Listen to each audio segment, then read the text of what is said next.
Oi pessoal, então para você que está chegando agora aqui no canal, seja muito bem-vindo. Eu sou Larissa e para você que já me acompanha, muito obrigada, né? Obrigada por estar aqui mais uma vez para a gente bater um papo hoje, fazer uma revisão sobre SUS, né? Tem tempo que era para eu trazer essa aula para cá, mas tudo tem sua hora, né? E, na verdade, vocês que vão direcionando os conteúdos que eu trago para cá.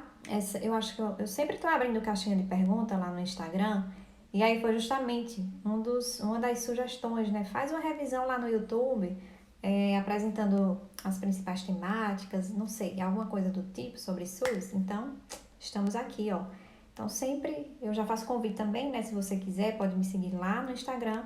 E aí, sempre que abrir a caixinha de pergunta, você pode estar deixando lá a sua sugestão, tá? Então é isso. Peguem aí papel, caneta, marca-texto, né? Eu gosto também de enfatizar nesse início de aula, né? Nesse início de conversa, na verdade, né? Um bate-papo aqui para a gente ir perpassando, né, por esses conteúdos e vendo o que é mais interessante, o que é não interessante para a gente, né? Mas interessante para as bancas, que é isso que a gente quer, né? E sempre que a gente for estudando, você for fazendo suas anotações, tente dar a sua cara, né? Dar a sua singularidade nesse estudo, porque vai ficar muito mais fácil de você aprender, de você compreender algo que tem a sua característica, que tem você, né? Então, fique atento a isso. Então, que seja realmente uma conversa bem leve, um bate-papo aqui para a gente ir passeando nesses assuntos. Simbora? Vamos lá. Então, aqui, ó, eu primeiro trouxe, né? Eu vou trazendo algumas questões e aí, à medida, a gente vai adentrando na temática da questão. Ok? Simbora. Essa primeira questão aqui é da banca Facete, de 2020, e me acompanhem aí, ó. No longo caminho da Constituição do SUS, como a principal política pública de saúde brasileira, é possível destacar as contribuições dadas por eventos históricos na construção de nosso Sistema Único de Saúde. Portanto, em 1923 foi aprovada a Lei Eloy Chaves, que criava o quê, gente? Então, essa questão aqui aborda a temática de quê? Do marco inicial da Previdência Social aqui no Brasil. Então, é necessário a gente fazer um throwback, a gente voltar um pouquinho no tempo, né? E aí nós temos que em 1923, que é o que fala o enunciado que teve através da Lei Eloy Chaves, a criação das CAPs, das Caixas de Aposentadorias e Pensões. Aqui foi o pontapé, o marco inicial da Previdência Social aqui no país. O que é importante para as provas? Saber quem organizava, como eram organizadas as CAPs e quem financiava. Então, elas eram organizadas por empresas, determinadas empresas possuíam as suas CAPs e eram financiadas por empregados e pelos empregadores, tá? Mais adiante um pouquinho, em 1933, nós tivemos a mudança, né, das CAPs para os IAPs, que são os Institutos de Aposentadorias e Pensões. Larissa, qual é a diferença, qual é a principal diferença de um para o outro? Então, o que a gente tinha de organização por empresa, aqui nos IAPs, nós vamos ter uma organização por categoria profissional. Então, determinadas categorias, bancários, ferroviários, enfim, possuíam os seus institutos de aposentadorias e pensões, tá? Lembrando que aqui, né, diferente das CAPs, que só eram financiadas pelos empregados e os empregadores, aqui já contava com uma parcela de financiamento do governo, tá? Começou aqui. Mais à frente um pouquinho, em 1966, a gente teve a fusão dos IAPs.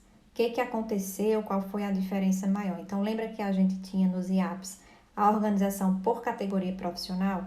Aqui no INPS, no Instituto Nacional de Previdência Social, era um sistema previdenciário só. Então, juntou todo mundo, juntaram todas as categorias profissionais e ficou um sistema previdenciário só, tá?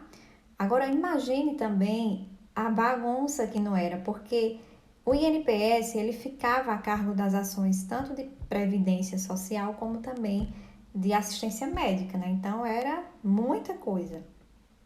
Eram financiados também, assim como os IAPs, por empregados, empregadores e uma parcela do governo. E aí, em 1977, nós tivemos a criação do INAMPS, né?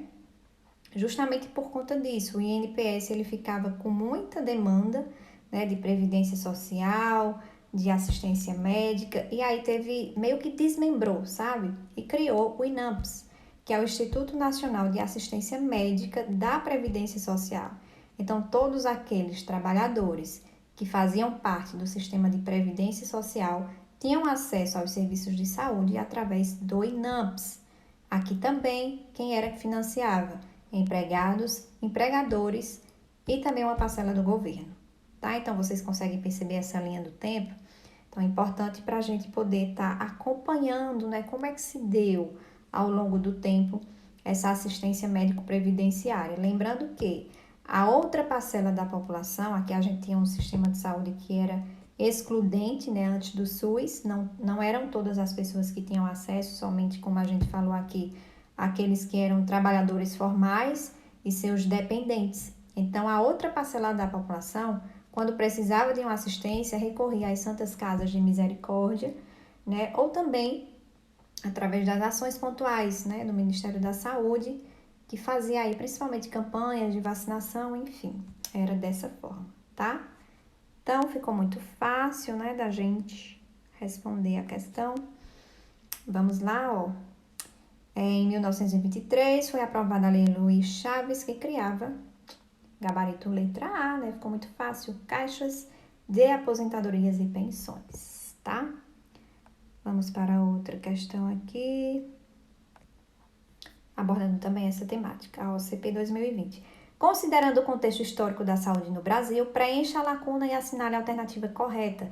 Com regulamentação através da Lei Eloy Chaves, ou as concedia benefícios pecuniários nas modalidades de aposentadorias e pensões, bem como na prestação de serviços do tipo de consultas médicas e fornecimento de medicamentos. Se constitui ou se constituíram um embrião do Seguro Social, correspondendo ao primeiro período da história da Previdência brasileira. Então, falou em Lei Eloy Chaves, lembra logo, né? Caixas de aposentadorias e pensões, gabarito aí, ó, letra E. Ele traz também INPS, nada a ver, INAMPS também não, SIMPAS, que foi quando desmembrou o INPS, uma parte ficou com o INAMPS e outra do SIMPAS, que foi, né, a parte que ficou responsável pela Previdência Social. Sistema Médico Previdenciário, nada a ver. Então, gabarito aí, ó, letra E, tá? Vamos adentrar nessa outra questão aqui, ó. IBAD 2020. Deixa eu colocar isso aqui. De acordo com o artigo 196 da Constituição Federal de 88, a saúde é direito de todos e dever do Estado, garantido mediante políticas sociais e econômicas que visem a redução do risco de doença e de outros agravos, sim, com certeza, e ao acesso universal e igualitário com as ações e serviços de saúde voltados para... Então, aqui, ó, saímos daquele contexto em que a gente tinha os serviços de saúde somente para aquelas pessoas que eram trabalhadores formais e estamos aqui, ó, na institucionalização do SUS, né? Podemos também pontuar alguns assuntos anteriores a ele, até chegar no SUS, né? Tivemos aí, na década de 70, o movimento da reforma sanitária, bem fortalecido na década de 80, a 8ª Conferência Nacional de Saúde, em 86, que são assuntos-chave também aí para quem está estudando na área da saúde, né? Concurso, residência, enfim. E esse artigo específico, 196, que ele trata, né, aí na questão, é justamente aquele que traz esse caráter da universalidade do SUS, né? A saúde como direito de todos e dever do Estado, né? E ele tem esse objetivo desse acesso universal, né, da população. Através de quê? Promovendo saúde, né? Protegendo também a saúde da população e também recuperando aquelas pessoas que adoecem. Então, lembra, promoção, proteção e recuperação. É isso que trata o artigo 196. Dessa universalidade com essa perspectiva, né, de promover saúde, de proteger e também de recuperar. O artigo 197, ele fala que as ações e os serviços de saúde são executados pelo Estado e também pela iniciativa privada, que a gente vai ver um pouquinho mais detalhado no artigo 199, essa questão da iniciativa privada. Né? Então, todas as ações e os serviços de saúde são executadas pelo Estado, né, no seu caráter Ministério da Saúde, Estado, município. E é esse poder público também que vai regulamentar, que vai fiscalizar e controlar todas essas ações e serviços, ok? O artigo 198 fala das diretrizes do SUS. Lembra aí? Vamos relembrar as diretrizes do SUS. Descentralização com direção única, né? Então, pensem comigo, pessoal, tanto mais perto da população é que a gente consegue resolver os problemas, né? Então, quando a gente tem ações e serviços centralizados a nível de ministério, veja como fica distante, né, do município, da população. Então, ter esse caráter de descentralização, né, com direção única é justamente isso, dar esse caráter de autonomia aos municípios para gerir as ações e os serviços de saúde, tanto mais próximo das pessoas, da comunidade, tá? Essa é uma das diretrizes do SUS. A outra também, o atendimento integral com prioridade das atividades preventivas, sem esquecer essa perspectiva assistencial também. É justamente esse enfoque, esse direcionamento do SUS, né, que a gente tem um modelo de saúde alternativo, que tem esse olhar para a prevenção, né? Então, lembrar disso também. E a participação da comunidade, que a gente vai ter mais detalhado lá na lei orgânica, né, junto com a 8080, que é a 8142, que vai nos trazer sobre as instâncias colegiadas em que a população pode estar se inserindo para participar dos processos de produção de saúde, de gestão de saúde dentro do SUS, que são os conselhos e as conferências de saúde, tá? A outra diretriz aí do SUS também. Fala também da aplicação mínima de recursos financeiros, né? Tanto da esfera da União, que não pode ser inferior a 15%, o município também não pode ser inferior a 15%, né? A receita de impostos arrecadada em cima disso, e dos estados 12%. Então, lembra também do DF, do Distrito Federal, que a gente tem nós temos essas duas contrapartidas, né? De estado e de município. E outra coisa também, deixa eu só tomar aqui uma água. Outra coisa também que ele fala aí, ó, é a forma de admissão de ACS e ACE.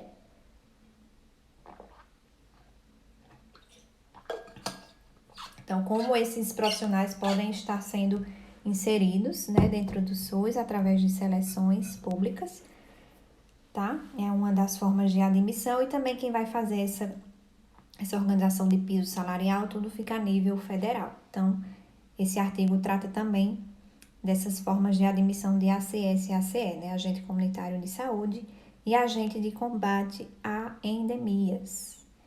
Chegamos aqui no artigo 199, que fala dessa participação complementar da iniciativa privada no SUS, né? Que é justamente isso. Então, quando eu tenho, né, na minha rede de saúde, quando na verdade eu não tenho, né, na minha rede de saúde, determinados recursos humanos, recursos tecnológicos para poder prover assistência à saúde das pessoas, eu posso recorrer à iniciativa privada, né? E como é que vai ser feito esse acordo? Como é que vai ser, né, oficializado isso? Então, através de um contrato de direito público ou de um convênio. Lembrando que vão ser regidas as normas de direito público, então é tudo, né, que vai reger aí as prerrogativas do SUS, né, do lado público, né, e não do lado privado.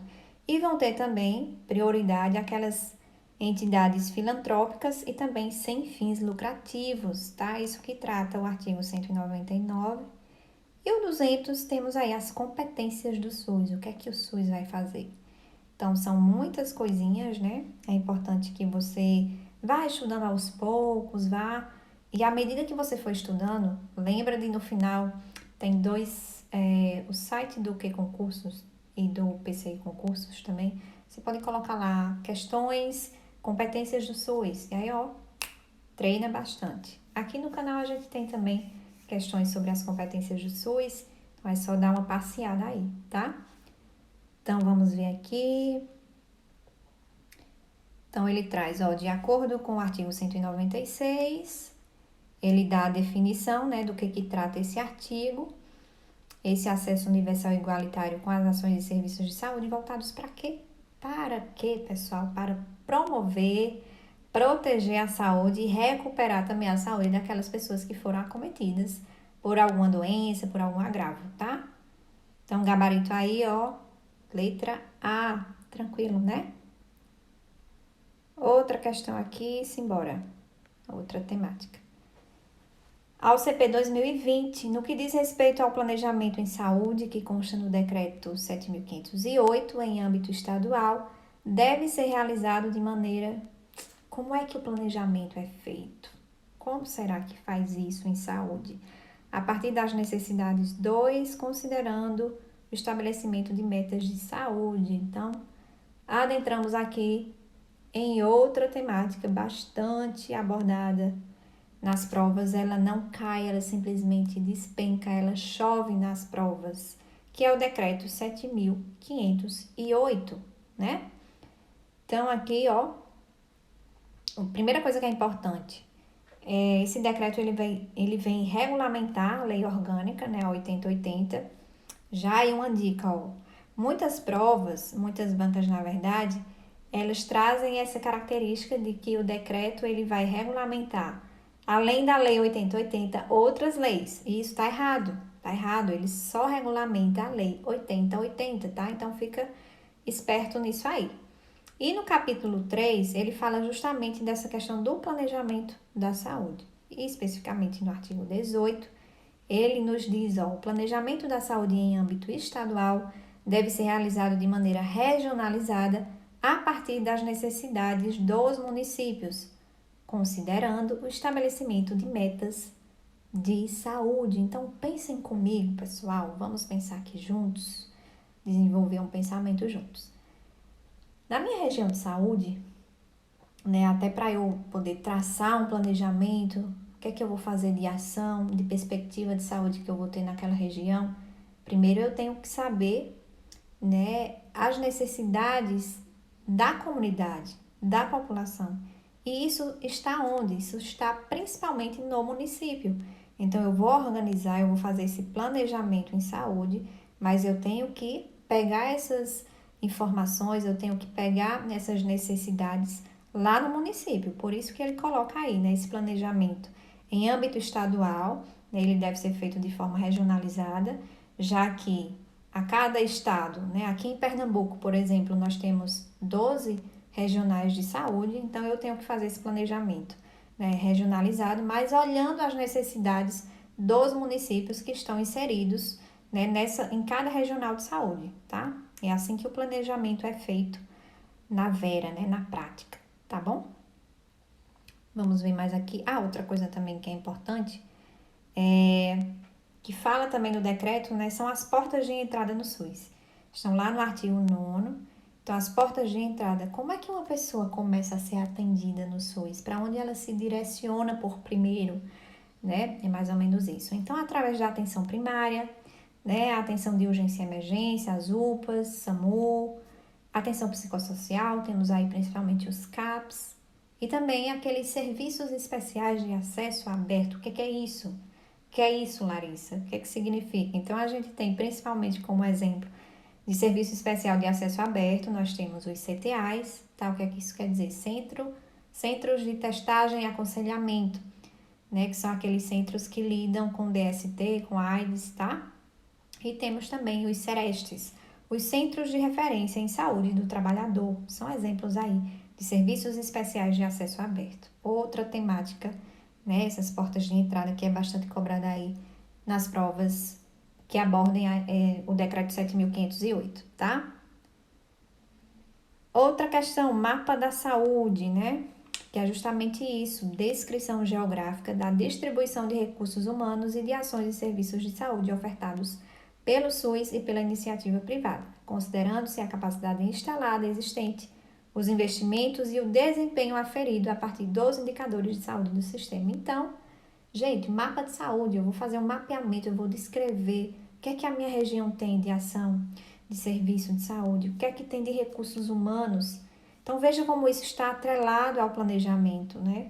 Então, para eu planejar, eu preciso ter esse mapa da saúde, eu preciso ver como é que aquela minha região tá, o que é que tem, e com um adendo, não só no caráter público, né? Mas também na iniciativa privada. Eu tenho que ver tudo que tem ali naquela minha região, né? Essa descrição tem que ser completíssima do que eu tenho de ação, o que é que eu tenho de recurso humano, tenho tantos médicos, tenho tantos enfermeiros, vou precisar de tantos mais, eu tenho que fazer esse diagnóstico inicial, né? E o mapa entra aqui, tá? O mapa da saúde entra aqui.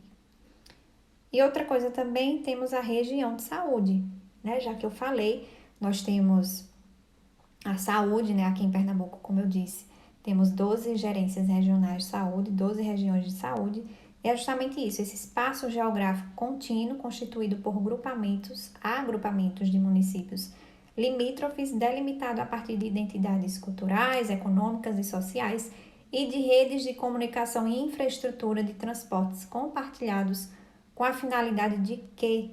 Principal de integrar a organização, o planejamento e a execução de ações e serviços de saúde.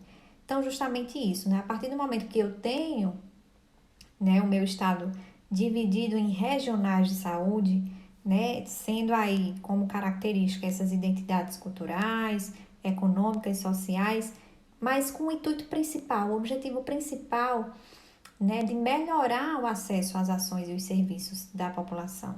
Então, com isso, né, com essas regionais, se eu tenho, por exemplo, na minha 4ª Regional de Saúde aqui em Pernambuco, por exemplo, que é o município sede, que é Caruaru, que é a minha cidade natal. Então, Caruaru sendo o município polo, eu vou ter várias outras cidades circunvizinhas que vão fazer parte dessa regional de saúde. Só que essas cidades menores, vamos dizer que elas não comportam, elas não têm, na verdade, nem demanda, né, para poder sediar um serviço de média, de alta complexidade. Então, na verdade, quando esses pacientes necessitarem desses serviços, eles vão ser direcionados para o município polo.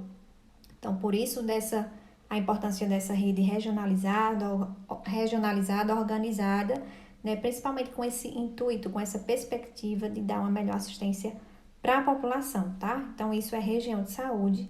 Dica amiga, as provas costumam cobrar muito, na verdade, trocar esses conceitos. De região de saúde, ele coloca o mapa da saúde, do mapa coloca o região de saúde, tá? Então, é uma dica aí que as bancas costumam tentar pegar o candidato, né? Não vai ser o seu caso, claro. Então, ficou muito fácil. Agora aqui temos que o gabarito é letra C, né? Só pode ser letra C. Esse planejamento ele vai ser feito de maneira regionalizada, mas olhando, tendo enfoque da perspectiva da necessidade dos municípios, né? Então, letra C é o nosso gabarito. Show de bola! Vamos parar um pouquinho aqui para beber uma água, né? Esticar aí as pernas, ir ao banheiro se vocês quiserem, enfim. E voltamos já, tá? Até já!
Então, voltando aqui, pessoal, vamos continuar a nossa revisão.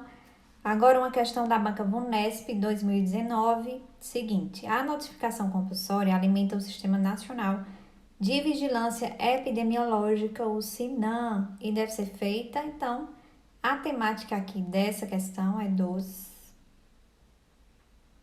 sistemas de informação em saúde, tá? Então, sistemas de informação. A principal ponto importante, né, dos sistemas de informação, qual a utilidade dos sistemas, na verdade? Então, principalmente captar informações que vão ajudar, auxiliar os gestores, todas aquelas pessoas que estão envolvidas nesse processo de produzir saúde. Então, a gente tem informação que auxiliam as nossas decisões, que auxiliam na tomada de decisão, tá? Então, lembra disso, informação, decisão, ação, tá? Primeiro ponto importante. Eu trouxe aqui também alguns sistemas, a começar pelo SIM, o Sistema de Informação de Mortalidade, né? Algo que é importante, então, saber os instrumentos de coleta de dados de cada um dos sistemas de informação. Do SIM, nós temos a declaração de óbito. Quem é que vai preencher, Larissa, a DO? Então, só quem preenche a DO é o profissional médico, tá? Então, a partir desse sistema, a gente pode traçar um perfil de mortalidade no país, na região, na cidade que você quiser estudar, enfim, tá? Ou que tiver interesse também em saber. Tudo isso também você pode encontrar no site do DataSUS, tá? Temos também o SINASC, o Sistema de Informação de Nascidos Vivos, né? Como o próprio nome já fala, ele vai trazer essas características, né, dos nascidos vivos. Também algumas informações quanto à mãe. Instrumento de coleta de dados, ADN, a Declaração de Nascido Vivo. Quem é que vai preencher? Então, quem vai preencher esse documento, né, vai ser o profissional que vai acompanhar aí a gestação, o parto, né, ou então assim que o bebê nasceu. Isso para aqueles partos que são em hospital, né? Nós temos outras informações bem completas do SINASC. Tem aula aqui, tem uma aula bem completa aqui no canal já sobre o SINASC e tem todos esses desdobramentos de preenchimento, né? Caso ocorra um parto domiciliar, enfim. Acho que em algum momento aqui vai aparecer o card dessa aula. Fechou? Ótimo. Então, temos aí também o SINAM, né? O SINAM, que é o Sistema de Informação de Agravos de Notificação, instrumento de coleta de dados, a ficha individual de notificação e a ficha individual de investigação. Quem é que vai preencher? Então, qualquer profissional de saúde, qualquer pessoa que seja responsável pelo estabelecimento de saúde que recebeu esse paciente que está com a suspeita. Lembrando disso, ó, a notificação ela deve ser feita não só com a confirmação de um caso, tá? Também a simples suspeita deve ser notificada. E através desse sistema a gente vai poder traçar um perfil de morbidade, ou seja, de adoecimento daquela região, do país, enfim, que você está aí estudando, direcionado para captar essas informações, ok? Lembrando também que existe uma lista, né, de doenças de notificação compulsória nacional, mas alguns municípios podem também adicionar outras doenças na sua lista, né, já que a sua região pode ser que tenha alguma endemicidade de alguma doença, pode também estar fazendo essa inserção, ok? Então, algumas informações aqui desses sistemas de informação. E temos aqui, ó, a notificação compulsória alimenta o SINAM, né, e deve ser feita, vamos ver aí as alternativas. Considerando todas as doenças, não, né, nós vimos que são as doenças que constam na lista, né, de notificação compulsória. A unidade básica de saúde mais próxima de casa do doente, nada a ver. Letra C, aos hospitais da área de abrangência, também não. Letra D, considerando os casos suspeitos, ó, que a gente conversou, ou confirmados, de doenças que constem na lista nacional de doenças de notificação compulsória, ó, show de bola. Encontramos aí o gabarito, né? E letra E, as demais esferas de gestão do SUS pela autoridade de saúde, que receberam a notificação em até 360 dias após o seu recebimento. Nada a ver também, né? Então, achamos aí o gabarito, letra D, tá? IESES 2019. O DataSUS desenvolveu o Sistema de Informações SINASC. Sim, nós acabamos de ver, né? Selecione a alternativa correta que melhor descreve os objetivos do SINASC. Mais uma pausa para a água. Letra A, registro e processamento dos dados sobre agravos de notificação. Não, isso nós vimos que é o objetivo do SINAM, né? Letra B, obter regularmente dados sobre mortalidade, que é o SIM, né? Também não. Letra C, reunir informações epidemiológicas referentes aos nascimentos informados em todo o território nacional, ó. Achamos o nosso gabarito, né? Letra C. Letra D, auxiliar na formulação, no monitoramento e na avaliação das políticas de saúde. Nada a ver também, né? Ah, pessoal, nós temos aqui também outras aulas que falam do SIA, que é o Sistema de Informação Ambulatorial, do SIH, que é o Sistema de Informação Hospitalar, tá? Então, fiquem aí atentos, qualquer coisa é só passear no canal para poder assistir essas aulas e ficar bem craque nos sistemas de informação. Essa outra aqui, ó, IADES 2020. Os sistemas de informações em saúde têm basicamente o objetivo de aquisição do conhecimento que deve fundamentar a gestão. Lembram que foi que a gente conversou, né? Então, informação, decisão, ação, auxilia muito os gestores, né? A informação a respeito de nascidos vivos é indispensável para a gestão dos serviços de saúde, sendo utilizada nas atividades de planejamento da assistência ao parto e ao nascituro, assim como na construção de indicadores de saúde demográficos. O Sistema de Informações sobre Nascidos Vivos foi implantado oficialmente a partir de 90, com o objetivo de coletar dados acerca dos nascimentos informados em todo o território nacional e fornecer dados quanto à natalidade para todos os níveis do sistema de saúde. Considerando as informações apresentadas no texto, julgue o item a seguir. Então, o instrumento de obtenção dos dados para o SINASC é o formulário de declaração de nascido vivo. Show! Isso mesmo, ADN.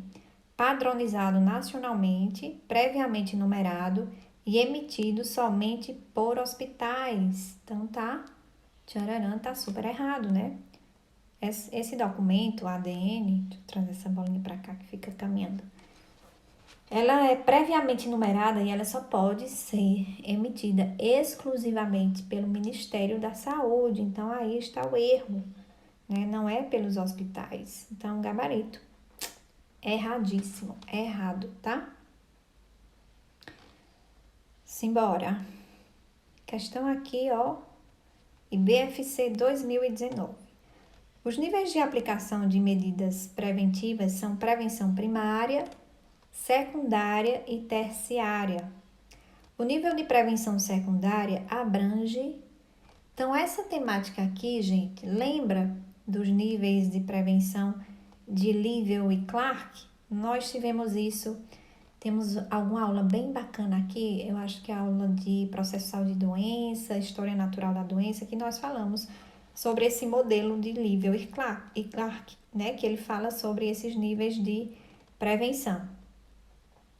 Então, adentramos aí, ó, nessa temática de níveis de prevenção em saúde. Tararã, simbora. Níveis de prevenção. Então, nós temos a prevenção primária, né? Então, são todas aquelas ações para promover saúde. Como é que eu vou promover saúde? Como é que eu vou... Quais algumas ações, alguns exemplos que nós podemos ter? Então, imagine, né? A atividade física regular, alimentação saudável, alguma palestra em uma unidade de saúde, né? Enfatizando essas questões. Tudo isso são ações de promoção de saúde, né? Então, a pessoa ela ainda não está doente. Isso é algo importante, né? Aqui na prevenção primária, não existe a patologia, não existe a doença ainda no indivíduo, né? E contamos também com a proteção específica, super importante, né? A exemplo das vacinas, também é uma prevenção primária. Prevenção secundária, o dano ele já se instalou, né? A patologia já existe, a doença já existe, porém, são aquelas pessoas, deixa eu ver, um tipo de ação que fazem, sabe, um check-up anual, fazem aquele rastreamento, todo ano faz seus exames. Então, à medida que essa pessoa faz, né, toma essa decisão de estar fazendo regularmente seu check-up, quando ela descobrir que tem alguma coisa, vai estar bem no início. Então, tem essa característica também de tentar limitar o mais precocemente as consequências, o dano causado por essa patologia, por essa doença. Então, para isso, a gente conta com diagnóstico precoce para tentar limitar esse dano. É isso que é configurado como a prevenção secundária, tá? E a prevenção terciária são aquelas ações que a gente tenta reabilitar o paciente. Então, ele sofreu um AVC, ficou sem os movimentos do braço direito, por exemplo, e nós temos aí que reabilitar esse paciente com ações de TO, de terapia ocupacional, de fisioterapia. Isso faz parte da prevenção terciária, tá? E a prevenção quaternária são aquelas ações que a gente tenta impedir aquelas intervenções desnecessárias ao paciente. Então, excesso de medicalização, excesso de intervenção, né, de tratamento, muitas vezes a gente tem essa realidade, né, do over-medicalization, que a gente chama, né? Então, justamente essa prevenção quaternária é para impedir intervenções desnecessárias ao paciente, ok? Então, a questão pede o nível de prevenção secundária que abrange o que nós vimos, né? O diagnóstico precoce para tentar limitar o dano. Letra A e letra B estão na prevenção primária e letra D, prevenção terciária, né? Então, pessoal, vamos ver aqui. Terminamos a nossa revisão, a nossa primeira revisão, tá? Vamos ter muito mais. Obrigada a vocês que estiveram comigo até aqui. Lembrando que em breve eu tô montando também um caderno, né, com questões comentadas. Logo mais eu vou trazer aqui para quem quiser adquirir, né? Então fica aí o convite para vocês também fazer parte lá do canal do Telegram, que lá eu estou trazendo questões recorrentes, no Instagram, sugestões também são bem-vindas, comentários, enfim, o que quer que seja. Muito obrigada por ter estado comigo até aqui agora. Desejo a vocês calma, serenidade para poder estudar, persistência, disciplina, né? Um dia de cada vez. Tem dia que não é legal, mas só volta no outro dia, tá? Só volta no outro dia. Não desiste que sua hora também vai chegar.